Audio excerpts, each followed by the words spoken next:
welcome to my channel. Today I'm gonna keep on reading Ivy and Bean Take Care of the Babysitter. And I'm gonna, just as a reminder, this is Bean, this is Ivy. So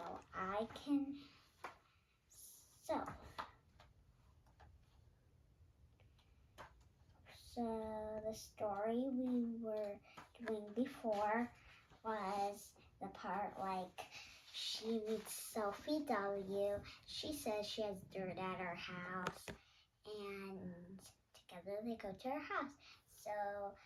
So they get to play together with the dirt. And let's see what happens next. And the next chapter is Disaster Twins. Ivy wouldn't want to miss out the volcano, that was for sure. Bean zipped up the street to Ivy's house and rang the doorbell, but that was too slow. "Hey," she yelled through the mail slot, "there's a volcano at Sophie W's." And this is Bean looking through the mail slot, and Ivy's ringing up, but coming to the door. "A what?" said Ivy, opening the door. Ivy was reading. She was reading a really big book with long words even on the cover, which was something Bean couldn't stand. It was bad enough when there were big words inside the book. "A volcano," Bean yelled. "Come on." Ivy looked at her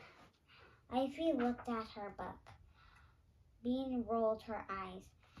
"Ivy, it's a natural disaster. You have to be there." "Okay," said Ivy. She put down her book. "It's a good book, though." "You're so weird sometimes," said Bean. "Come on."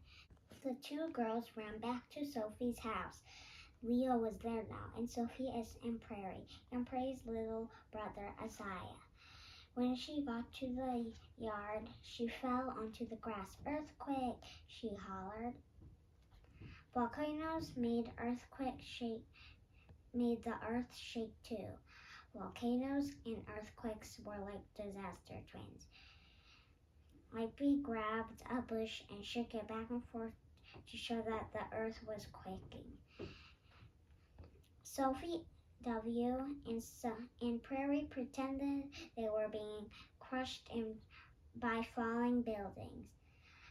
Leo pretended his car blew up, which was a little strange, but he said it happened all the time during earthquakes. "Smoke," screeched Bean, pretending to be terrified. She pointed to the dirt mound.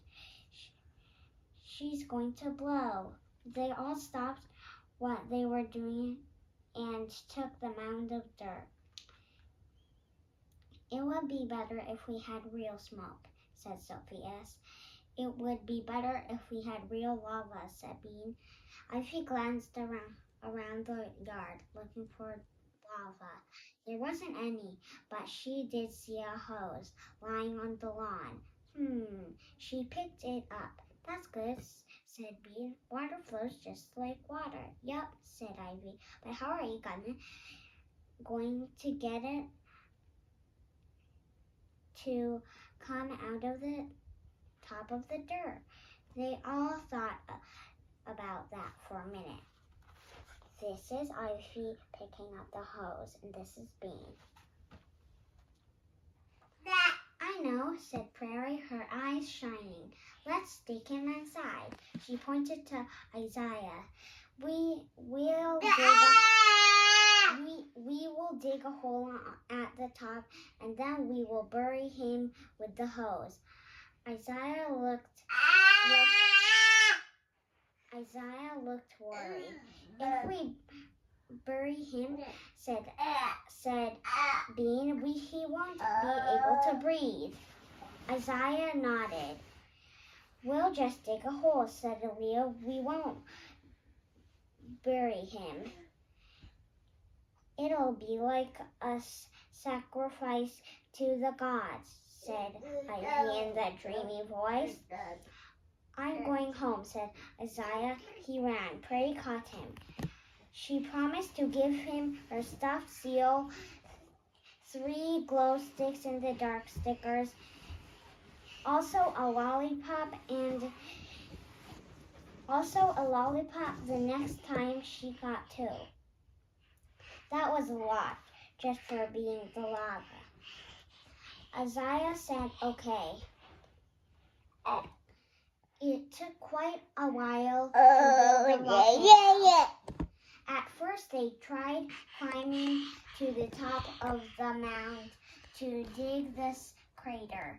A lot of dirt slid off the mound, and so did Ivy and Sophie S.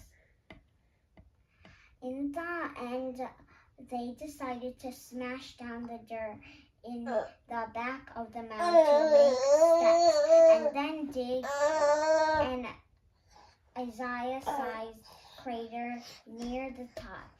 It would only look like a volcano from the front, but who cared? Finally, everything was perfect. Isaiah climbed the steps slowly, holding the hose and Bean's bag of corn. Bean, Leo, Ivy, Prairie, and Sophie S. gathered around the foot of the volcano. Sophie S. got to turn the hose since it was her house. Are you ready? Called Prairie. Yes, said Isaiah. They could hardly hear him inside the crater. On your mark, yelled Bean. Get set, go! She threw herself on the ground. Earthquake! She bellowed. Help! Howled Sophia. The volcano is spewing. Isaiah threw the corn out of the top. Ask the gods for forgiveness, yelled Ivy. It's too late, shouted Leo, flapping bushes back and forth. Oh no, here it comes, hollered Prairie. Sophie W. laughed and turned the hose on. A full blast. Ah, screamed the volcano. And water blew out the top of the crater in a gigantic spray. And this is the picture.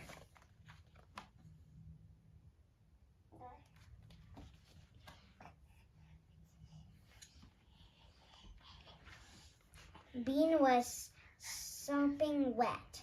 There was corn in her hair. There was mud on her clothes.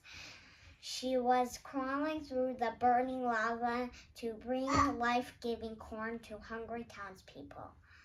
The hungry townspeople were some rocks over by the edge of the lawn. Ivy and Leo and Prairie and both Sophies were crawling through the burning lava too. Isaiah refused to come out of the crater. Bean, it's time to come home. It was Bean's mom calling from her porch. Weird. Bean had already had lunch. She decided her mother didn't really mean it. Bean, I mean now. Oops, maybe she really mean it. Bean stood up. 5 more minutes, she yelled. Now, Bean. Bean's mother sounded cranky. I've got to go, Bean said to the other kids. Okay, said Ivy. See you. Bye. Bye, said Sophie W., pulling a corn kernel out of the mud. Look, food. Bean looked at them. You know, she said, that's my corn and that was my idea. You guys should stop till I come back. Leo sat on his heels. No way. No way. It's my dirt, Sophie W. pointed out. Bean looked at Ivy. Ivy shrugged. I want to keep playing, she said. Bean scowled. It wasn't fair. You wouldn't even know about if it wasn't for me. So much friend she was. Bean stomped home.